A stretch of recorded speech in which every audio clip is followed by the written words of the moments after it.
महाराष्ट्र राज्याचे मुख्यमंत्री देवेंद्र फडणवीस यांचे बॅनर आता संपूर्ण ठाण्याच्या मुख्य परिसरामध्ये आपल्याला दिसून येत आहे. मी सध्या आहे ठाण्यातील जे मुंबई आणि ठाणेला जोडणारा हा जो उड्डाणपूल आहे त्या उड्डाणपुलाच्या इथे भले मोठे असे फ्लॅग्स लावण्यात आलेले आहे.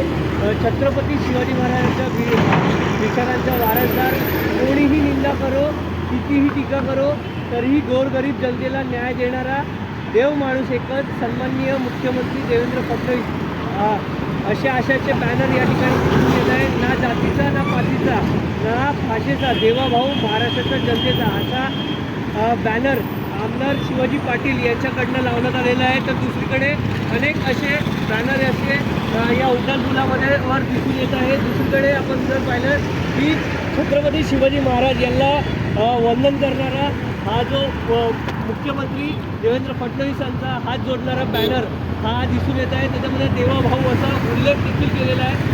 आज संपूर्ण जे वृत्तपत्र आहे त्या वृत्तपत्रामध्ये देखील मोठ्या प्रमाणात जाहिरात दिलेली आहे. छत्रपती शिवाजी महाराज यांना वंदन करणारा फोटो देखील लावण्यात आलेला आहे. कुठेतरी मराठा आरक्षणाचा तिढा सुटल्यानंतर संपूर्ण महाराष्ट्रामध्ये अशा प्रकारे बॅनर आणि जे वृत्तपत्र आहेत त्याच्यामध्ये असा देवाभाऊ यांचा उल्लेख केलेला फोटो संपूर्ण आपल्याला पाहायला मिळतो आहे. व्हिडिओ चॅनल विनय राजवर्ध इथे पांचाळ, एबीपी माझा ठाणे. एबीपी माझा, उघडा डोळे बघा नीट.